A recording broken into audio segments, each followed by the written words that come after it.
فیہ ھدی للمتقین۔ حضرات محترمین، اللہ رب العزت نے قرآن کریم تراویح میں پڑھنے اور سننے کا موقع عطا فرمایا۔ یہ سعادت اللہ رب العزت نے آپ کو عطا فرمائی، تو گویا اللہ رب العزت نے آپ کے لیے خیر کا خصوصی طور پر فیصلہ فرمایا ہے۔ خداوند قدوس کی اس کتاب کا جو آغاز ہو رہا ہے، یوں تو اولاً سورہ فاتحہ ہے اور ہر رکعت میں سورہ فاتحہ پڑھی جاتی ہے، پھر اس سے آگے سورہ بقرہ سے آغاز ہوتا ہے۔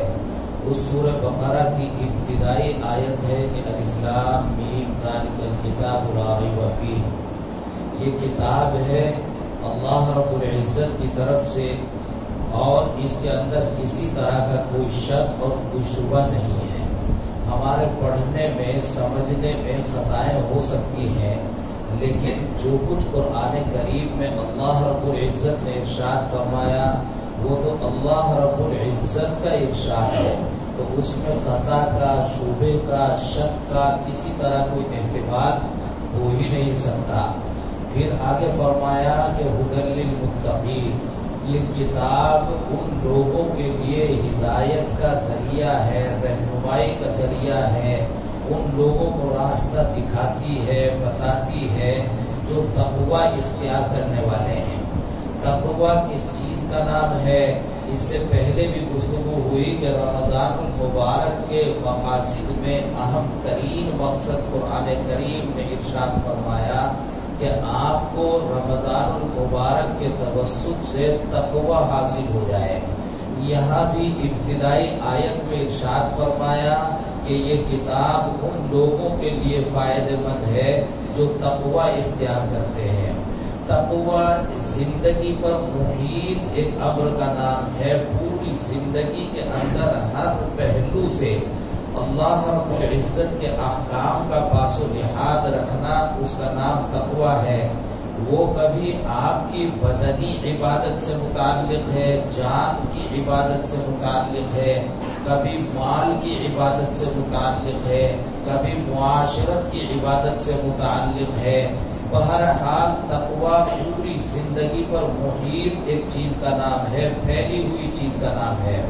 ان میں ایک امر خصوصیت کے ساتھ مال کا ہے کہ مال انسان کس طرح کماتا ہے اور کس طرح خرچ کرتا ہے۔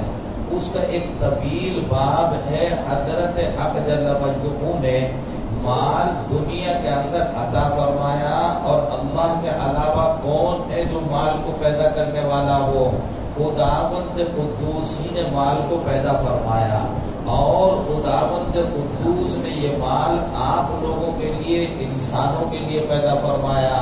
پھر ابتلا اور آزمائش کا معاملہ یہاں آ کر رک گیا ہے کہ آپ اس کو جب حاصل کرتے ہیں تو اللہ رب العزت دیکھتے ہیں کہ آپ کس انداز پر حاصل کرتے ہیں۔ جب آپ اس کو خرچ کرتے ہیں تو خداوند قدوس دیکھتے ہیں کہ آپ اس کو کس انداز پر خرچ کرتے ہیں۔ نازل اللہ نے فرمایا، پیدا اللہ نے فرمایا، اور تمہارے لیے پیدا فرمایا۔ تمہیں ہی اس کو حاصل کرنا ہے، تمہیں ہی اپنے اوپر اس کو خرچ کرنا ہے، لیکن اللہ نے طریقہ بتا دیا، یہ جگہ آپ کی ہے، آپ کو استعمال کرنی ہے، لیکن یوں استعمال کرو گے تو اللہ راضی ہو جائیں گے، اور یوں استعمال کرو گے تو اللہ ناراض ہو جائیں گے۔ یہی جگہ ہے مسجد کی، آپ اس کو نماز، ذکر اور تلاوت کے لیے استعمال کریں گے، اللہ راضی ہو جائیں گے۔ آپ دنیاوی امور کے لیے اسی کو استعمال کریں گے، جائز امر ہے خریدنا بیچنا، آپ اس کو دکان بنا لیں گے، اللہ رب العزت اس سے ناراض ہو جائیں گے۔ تو جگہ آپ کی ہے، مال آپ کا ہے، آپ کے لیے پیدا فرمایا، لیکن آپ اس کو کس طرح استعمال کرتے ہیں خداوند قدوس اس کو جانچتے ہیں، اور یہی آپ کا اور ہمارا امتحان ہے۔ اسی پر جنت اور جہنم کے فیصلے ہوتے ہیں۔ مال خرچ کرنا آپ کا سب سے سے پہلا حق اپنی ذات کا ہے کہ آپ جائز کمائی کو اپنی ذات کے اوپر خرچ کریں. ذات کے اوپر خرچ لازمی درجے میں جتنے آپ کے اخراجات ہیں وہ لازمی اخراجات پہلے اپنے پورے کریں، پھر اپنے اہل و عیال متعلقین جن کی کفالت آپ کے ذمہ فرض ہے ان فرض کو اس فرض کی ادائیگی کریں. اس کے بعد پھر خداوند قدوس نے ایک ضابطہ بنایا کہ تُؤْخَذُ مِنْ أَغْنِيَائِهِمْ وَتُرَدُّ عَلَى فُقَرَائِهِمْ، کہ اس مال کو اگر میں چاہتا سب کو حسب ضرورت تقسیم کر دیتا. تمہیں 10 لاکھ دیے، تمہیں 10,000 دیے. اگر اللہ چاہتے تو 5 آپ کو دے دیتے، 5 آپ کو دے دیتے. وہ تو اللہ رب العزت ہیں، اس پر قدرت رکھتے ہیں، ساری دنیا کے انسانوں پہ برابر تقسیم کر دیتے. کسی کو غریب بنا دیا، کسی کو امیر بنا دیا. اس میں راز یہ ہے کہ غریب کو غریب بنا کر آزمایا ہے کہ وہ صبر کرتا ہے یا نہیں کرتا، اور مالدار کو مالدار اس لیے بنایا ہے کہ وہ غریب کی ضرورتوں کا پاس و لحاظ اور خیال رکھتا ہے یا نہیں رکھتا. بس یہی امتحان ہو گیا. اسی پر اللہ رب العزت کی رضا اور عدم رضا کی ہوئی رہ گئی ہے. الغرض اللہ رب العزت مالداروں سے مال کو خرچ کرنے کے لیے کہتے ہیں. وہ خرچ کرنا کہاں کہاں جا کر کس کس انداز پر انسانوں کے لیے مفید ہوتا ہے، عجیب صورتحال ہے. ایک بہت بڑے بزرگ گزرے ہیں، حضرت شاہ بہلول علیہ الرحمہ. حضرت شاہ بہلول علیہ الرحمہ یہ ہارون رشید جو مشہور بادشاہ گزرے ہیں ان کے زمانے کے آدمی ہیں. ہارون رشید جو مشہور خلیفہ ہیں ان کی اہلیہ اور ان کی بیوی کا نام زبیدہ ہے. نہر زبیدہ کا کبھی آپ نے تذکرہ سنا ہوگا، واقعہ طویل ہے. مختصراً آپ کے سامنے عرض کروں کہ حضرت زبیدہ انتہائی نیک خاتون ہارون رشید بزرگ بادشاہ کی بیوی ہے اور بڑے نیک کارنامے ان کے ہیں.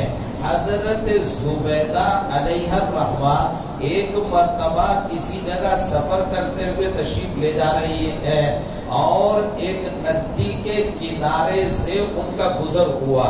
وہاں جنگل بیابان میں ندی کے کنارے حضرت شاہ بہلول علیہ الرحمہ کو بیٹھے ہوئے دیکھا. حضرت شاہ بہلول اتنے بڑے بزرگ، زمانے کے جو سب سے بڑے بزرگ ہوتے ہیں وہ اتنے بڑے آدمی، ان کو دیکھا کہ وہ ایک ندی کے کنارے جنگل بیابان میں بیٹھے ہوئے ہیں اور ریت سے کھیل رہے ہیں. ان کو بہت تعجب ہوا کہ اتنے بڑے آدمی اور یہاں جنگل میں اکیلے بیٹھے ہوئے اور ریت سے کھیل رہے ہیں. وہ رک گئی اور حضرت شاہ بہلول علیہ الرحمہ کو قریب سے دیکھا تو دیکھا کہ وہ شاہ بہلول ایک عجیب قسم کی حرکت کر رہے ہیں بیٹھے ہوئے. وہ یہ کہ پیر زمین پر رکھتے ہیں، ریت یوں دائیں بائیں سے اکٹھا کیا اور پیر کے اوپر تھپتھپا دیا اور پیر کو کھینچ لیا تو اس کے اندر ایک چھوٹی سی جگہ بن جاتی ہے. چھوٹے چھوٹے بچے گھر بنا بنا کے کھیلتے رہتے ہیں ریت میں، تو وہ ریت میں بچوں کی طرح کھیل رہے ہیں. حضرت زبیدہ نے پوچھا کہ بہلول آپ اتنے بڑے آدمی یہاں جنگل میں بیٹھے ہوئے کیا کر رہے ہو؟ تو حضرت شاہ بہلول نے ایک دم جواب دیا کہ زبیدہ جنت کے گھر بنا رہا ہوں اور بیچ رہا ہوں. اب یہ عجیب سی بات ہے، جنت کے گھر، یہ ریت کے تودے ہیں، پیر پر ریت تھپتھپایا، پیر کھینچ لیا، اندر اتنی سی جگہ بن گئی. تو یہ کس طرح یہ جنت کا گھر ہے اور کس طرح بیچ رہے ہیں، سمجھ میں تو بات آتی نہیں. یہ کیا جنت کا گھر ہے ریت کا تودا؟ لیکن کہنے والا جو آدمی ہے وہ انتہائی درجے اہمیت کا حامل ہے. وہ شاہ بہلول اس زمانے کا بزرگ، اگر بزرگ کو دیکھیں تو وہ غلط کہہ ہی نہیں سکتے، اور اگر بات کو دیکھیں تو وہ غلط ہی ہے، یہ جنت کا محل ہو ہی نہیں سکتا. لیکن کچھ نہ سوچا، بس صرف اس پر یقین کیا کہ کہنے والے بہلول ہے. اگلا سوال تھا کہ کتنے میں بیچ رہے ہو؟ تو انہوں نے کہا کہ 500 اشرفیوں کے بدلے بیچ رہا ہوں.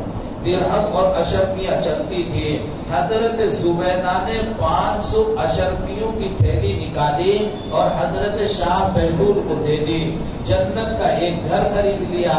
حضرت شاہ بہلول نے وہ تھیلی دی اشرفیوں کی اور اس کو کھول کر اپنے ہاتھ میں یوں لیا اور یوں لے کر اپنے پیچھے جو دریا بہ رہا ہے اس دریا میں اٹھا کر سارے سکے ساری اشرفیاں پھینک دی اور کہا جاؤ جنت میں تمہارا گھر متعین ہو گیا. زبیدہ کو کچھ معاملہ سمجھ میں نہیں آیا لیکن چلی گئی. یقین اس پر ہے کہ بہلول صحیح کہہ رہے ہوں گے، بڑے بزرگ ہیں. رات کو جب جا کر سوئی تو خواب میں دیکھا کہ ایک عجیب و غریب جگہ ہے اور کوئی باغ ہے، کوئی گلستان ہے، اس کے اندر زبیدہ ٹہل رہی ہے. قریب کو گئی تو ایک بڑا عجیب و غریب انداز کا محل جو بادشاہ کے محل سے بھی بہت ہی عالیشان تھا، اس کے قریب کچھ نورانی صفت لوگ گھوم رہے ہیں. ان سے جا کر پوچھا کہ یہ محل کس کا ہے؟ تو انہوں نے بتایا کہ ایک زبیدہ نام کی کوئی عورت ہے جو ابھی دنیا ہی میں ہے، وفات نہیں ہوئی. ان کے لیے اللہ رب العزت نے کل ہی یہ محل تعمیر کرایا ہے. یہ انہوں نے سن لیا. سننے کے بعد جب صبح ہوئی اور صبح ہوتے ہی پھر افسوس ہوا کہ واقعتاً وہ تو بہلول نے جو کہا تھا بات سچ ہی نکلی اور بہلول نے تو جنت کا گھر مجھے بیچ دیا. لیکن ہائے افسوس، میں نے کئی ایک مکانات خریدے ہوتے. میں نے تو سوچا ایسے ہی ہے مولوی اللہ آدمی کچھ کہہ رہا ہے سن لو. لیکن انہوں نے پھر اب ان کو یقین ہوا تو دوڑتی ہوئی گئی اور پھر جا کر دیکھا دریا کے کنارے وہی کیفیت ہے. شاہ بہلول پھر بیٹھے ہیں. پوچھا کہ کیا کر رہے ہو؟ بتایا کہ جنت کے گھر بنا رہا ہوں اور بیچ رہا ہوں. تو کہا کہ کتنے کا ہے؟ تو کہنے لگے 5000 اشرفیوں کا ہے. کل کتنے کا تھا؟ 500 کا. آج کتنے کا ہے؟ 5000 اشرفیوں کا ہے. تو کہنے لگی کہ جنت کے محل کم پڑ گئے یا خریدار زیادہ آ گئے. کل تو 500 کا تھا، آج 5000 کا. ایک دم ڈبل ٹربل کتنی قیمت بڑھے گی؟ 5 گنا قیمت ہو گئی. ارشاد فرمایا کل تو ہماری بات مان کر خریدنے آئی تھی، آج تو اپنی آنکھوں سے دیکھ کر آئی ہو نا. ان کو کشف ہو گیا وہیں بیٹھے بیٹھے کہ اس کو خواب آ گیا اور اذعان و یقین کے بعد آئی ہے. اب جیب میں پیسے کم تھے، اپنا تو گھر خرید لیا. اپنے شوہر ہارون رشید کے لیے 5000 اشرفیاں نکالی اور پھر شاہ بہلول کو دے دی کہ اب ایک مکان ہارون رشید کے لیے الاٹ کرا دو. انہوں نے 5000 اشرفیاں لی اور دریا میں پھینک دی اور کہا کہ جاؤ جنت کا ایک محل اور تمہارے لیے متعین ہو گیا. حضرت زبیدہ کی حیرت کی انتہا نہ رہی، آگے بڑھی، جرأت کی اور کہنے لگی کہ ہارون رشید معاملہ سمجھ میں نہیں آیا. آپ نے نہ یہ پیسے اپنے کام کے چھوڑے اور نہ ہمارے کام کے چھوڑے. اگر آپ کی دعاؤں سے جنت ملنی تھی تو دعا فرما دیتے. یہ پیسے یا تو ہمارے پاس رہ جاتے یا کم سے کم آپ کے لیے کارآمد ہو جاتے. آپ نے تو کل بھی لیے دریا میں پھینک دیے، آج بھی لیے دریا میں پھینک دیے. یہ 5000 آج اور 500 کم کل، یہ 5500 اشرفیاں دریا کے حوالے کر دی آپ نے. یہ فلسفہ سمجھ میں نہیں آیا. ہارون رشید نے اولن تو کہا کہ سمجھ میں آوے بھی کیوں، آپ کا میرا معاملہ ہوا ہے. آپ نے کہا جنت کا گھر دے دو، میں نے بیچ دیا. اب پیسے میرے ہو گئے، چاہے میں اس کا کچھ بھی کروں تو میں سوال کا حق کیا ہے؟ زبیدہ نے کہا کہ کچھ تو سمجھا دو، تو ان کو سمجھانے کے لیے ارشاد فرمایا کہ دیکھو اللہ رب العزت رزاق ہے، رزاق، رزق وہ عطا فرماتے ہیں۔ ہم سوچتے ہیں ہماری عقل سے رزق مل جاتا ہے، نہ جانے کتنے عقل والے روڈ پہ گھوم رہے ہیں جن کو رزق میسر نہیں ہے۔ رزق اللہ رب العزت عطا فرماتے ہیں۔ ارشاد فرمایا کہ اس دریا کے کنارے چلتے چلتے دوسرا تیسرا چوتھا کوئی ملک آتا ہے اور وہاں پر تحت پڑا ہوا ہے، وہاں کھانے کے لالے پڑے ہوئے ہیں، وہاں لوگ بھوک کی وجہ سے مر رہے ہیں، اور دور دراز ممالک سے جو غلہ لوگ لے کر آتے ہیں اس کو خریدنے کے لیے مہنگا ہے، خریدنے کے لیے ان کے پاس پیسے نہیں ہے۔ حضرت حق جل مجدہ نے میری ڈیوٹی لگائی ہے کہ میں یہاں بیٹھوں اور جنت کے گھر بناؤں اور بیچوں۔ جب میں اشرفیہ لیتا ہوں اور دریا میں پھینکتا ہوں، دریا میں اللہ نے مچھلیوں کی ڈیوٹی لگا رکھی ہے، وہ مچھلیاں منہ کھولے ہوئے یوں کھڑی ہوئی ہے، جیسے میں اشرفیہ پھینکتا ہوں اللہ کے حکم سے وہ ان اشرفیوں کو نگل لیتی ہیں، پیٹ میں لے جاتی ہیں، اور پھر وہ دریا کے بہاؤ پر اس ملک تک تیرتی ہوئی پہنچ جاتی ہے۔ وہاں وہ بھوکے لوگ جال لگائے بیٹھے ہیں، مچھلیاں پکڑتے ہیں اور انہیں بھون کر کھاتے ہیں، اس کے علاوہ ان کے پاس کچھ ہے نہیں۔ جب وہ مچھلیوں کو پیٹ چاک کرتے ہیں ان میں سے اشرفیاں نکلتی ہیں، ان اشرفیوں کا غلہ اناج چاول خریدتے ہیں اور ان کا پیٹ بھرتا ہے۔ وہ جو ان کا پیٹ بھرتا ہے ان ضرورت مندوں کی ضرورت خداوند قدوس ان مچھلیوں کو ڈیوٹی لگا کر پوری کر رہے ہیں، اس کے عوض میں اللہ رب العزت تمہیں جنت عطا فرماتے ہیں۔ یوں ہی نہیں کہ میں نے کہہ دیا اور مل گئی، ایک سسٹم ہے، ایک نظام عالم ہے حضرت حق جل مجدہ کا، کس کو کس انداز پر کہاں سے رزق پہنچا رہے ہیں، اس کے ذریعے سے اللہ رب العزت جنت عطا فرماتے ہیں۔ آپ کو اللہ رب العزت نے مال و دولت عطا فرمایا ہے، تفصیلات تو آگے آتی رہیں گی کہ اس مال میں کتنے حقوق ہیں اور ان کی کیا کیا تفصیلات ہیں، کون سے فرائض ہیں، کون سے واجبات ہیں، کون سے مستحبات ہیں، وہ تمام تفصیلات انشاءاللہ آتی رہیں گے۔ لیکن حاصل بحث یہ ہے کہ آپ کا مال ذرا کسی اچھی جگہ پر خرچ ہو جائے اور اللہ رب العزت جو نظام چاہتے ہیں وہ نظام آگے چل پڑے۔ جس پر آپ کا مال خرچ ہوتا ہے اس میں ایک بنیادی امر ہے تعلیم و تعلم، پڑھنا اور پڑھانا۔ پڑھنے پڑھانے میں اہل ایمان کا، مومنوں کا سب سے اہم اور بنیادی حق قرآن کریم کی تعلیم کا، اس کی اشاعت کا ہے۔ دینی علوم کو دنیا کے اندر باقی رکھنا یہ منشأ خداوندی ہے اور یہ رسول اکرم صلی اللہ علیہ وسلم کی بعثت کا ایک اہم ترین مقصد ہے۔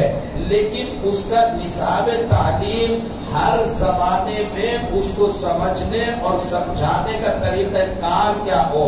ہمارے اکابر نے جو مدارس قائم فرمائے ہر زمانے میں اصل میں اس کو پڑھ کر اور عالم کو سمجھانا ہے، پورے عالم میں اس کو عام کرنا ہے۔ اس کو عام کرنے کے لیے کون سے علوم کی ضرورت ہے؟ کبھی منطق و فلسفے کی ضرورت پیش آئی، اس کو اختیار کیا گیا۔ کبھی مختلف زبانوں کی ضرورت پیش آئی، اسے اختیار کیا۔ کبھی علم الجدل کی ضرورت آئی، کبھی علم الکلام کی ضرورت پیش آئی۔ جو کچھ ضرورتیں جس زمانے کا تقاضا بنتی رہی ان تمام کو مدارس اور علماء نے اختیار کیا۔ یہ عجیب و غریب دور ہے، جو مدرسے خالص دینی تعلیم دیتے ہیں وہ بھی ایک اہم فریضے کو پورا کر رہے ہیں۔ مگر اجمالی طور پر عرض کروں کہ ہمارے ملک کا خصوصیت کے ساتھ جو تقاضا ہے وہ اس وقت یہ تقاضا ہے کہ کچھ لوگ عصری تعلیم جانتے ہیں مگر دینی تعلیم ان کو نہیں آتی، اور کچھ دینی تعلیم جانتے ہیں اور عصری ان کو نہیں آتی، بیچ میں خلیج ہے، ایک گیپ ہے، ایک دوسرے سے مربوط اور وابستہ نہیں ہو پا رہے ہیں۔ میرا فائدہ پورے طور پر ان کو نہیں، ان کا فائدہ پورے طور پر مجھے نہیں ہے۔ بعض مدارس نے یہ کیا کہ ایک اسکول الگ سے قائم کر دیا، تو اسکول پہلے سے بھی ہے۔ ہم نے کچھ غور و فکر مفتیوں نے کیا اور ایسے ادارے قائم کرنے کا ارادہ کیا جن میں ہاف ٹائم انگلش میڈیم اہم ترین اسکول ہو اور ہاف ٹائم دین کی ٹھوس تعلیم ہو، یعنی اسی وقت میں جب ایک طالب علم مکمل مضبوط مولوی اور مفتی بن کر فارغ ہو رہا ہو، اسی وقت وہ کم سے کم 12ویں کلاس انگلش میڈیم مکمل کر چکا ہو، اور جب وہ 12ویں کلاس مکمل کر رہا ہے تو مضبوط اور مستحکم مولوی ہو، عصری تعلیم میں بھی مضبوط ہو اور دینی تعلیم میں بھی مضبوط ہو۔ پھر وہ جن اداروں سے وابستہ ہونا چاہے، وہ کتنی بڑی سے بڑی تعلیم حاصل کرنا چاہے، اس کے لیے میدان کھلا۔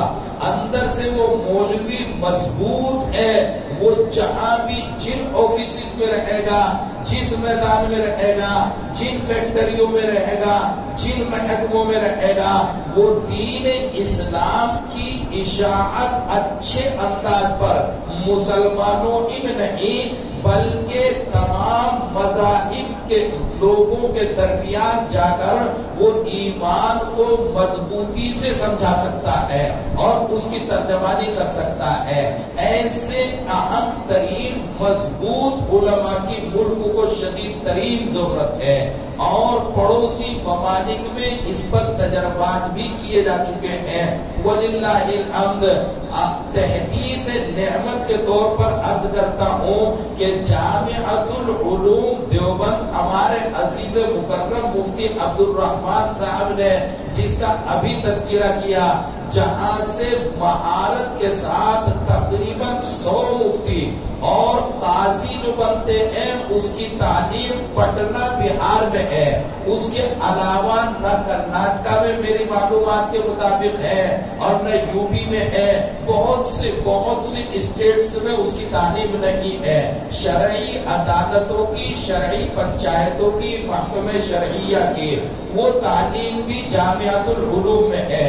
الحمدللہ تقریباً 100 مفتی اور قاضی بن کر فراغت حاصل کرتے ہیں۔ یہاں شہر بنگلور میں بھی متعدد افراد ہیں جو وہاں سے پڑھ کر آئے ہیں۔ انتہائی اہمیت کا عامل اس زمانے میں زمانے کے مطالبات اور تقاضوں کو پورا کرنے والا اہم ترین ادارہ ہے، اور یہ سب حضرات علماء یہاں کے جو قریب رہنے والے ہیں، دیوبند پڑھ کر آتے ہیں، جو قدر فرمائیں گے۔ اللہ رب العزت ہمیں حوصلے اور توانائیاں عطا فرمائے۔ اللہم صلی علی سیدنا و مولانا محمد وعلی آل سیدنا و مولانا محمد وبارک وسلم۔ یا اللہ ہم سب کے گناہوں کو معاف فرما، یا اللہ ہمارے سیئات و حسنات سے مبدل فرما، یا اللہ رمضان المبارک کی قدر کرنے کی توفیق عطا فرما۔ اے اللہ جائز طریقے پر ہمارے مالوں میں برکت عطا فرما۔ اے اللہ جائز طریقے پر امت مسلمہ کے لیے مفید ترین طریقوں پر خرچ کرنے کی توفیق عطا فرما۔ یا ارحم الراحمین ہمارے گھروں میں برکت عطا فرما، روزیوں میں برکت عطا فرما، عمروں میں برکت عطا فرما۔ جو بیمار ہیں ان کو شفائے کاملہ عطا فرما۔ ہمارے بھائی رضوان صاحب کے ساس جو ہے بیمار ہے، انہیں بھی شفائے کاملہ عطا فرما۔ یا اللہ جہاں جہاں کہیں بھی امت کے لوگ پریشان ہیں ان کی پریشانیوں کا خاتمہ فرما۔ اللہ جہاں کہیں ضرورت مند ہیں ان کی ضرورتوں کی کفالت فرما۔ اے ارحم الراحمین الراحمین، اے اکرم المکرمین، آپ کے نام پر، آپ کے دین کی نسبت کے نام پر اے اللہ سب اکٹھے ہوئے ہیں، اے اللہ اس اکٹھے ہونے کو قبول فرما، یا اللہ اس مجمع کو قبول فرما، یا ارحم الراحمین، یا اکرم المکرمین، آپ کے علاوہ کوئی سہارا نہیں ہے۔ اے اللہ ملک کی حالت عجیب و غریب ہے، عجیب و غریب تقاضے ہیں، اے اللہ حفاظت تمام کے فیصلے فرما، یا اللہ جو کچھ دلوں میں تمنائیں لیے بیٹھے ہیں، مرادیں ہیں، آرزویں ہیں، اے اللہ سہولت کے ساتھ ان تمام میں کامیابی عطا فرما۔ وصلی اللہ تعالی علی خیر خلقہ محمد وآلہ وصحبہ اجمعین برحمتک یا ارحم۔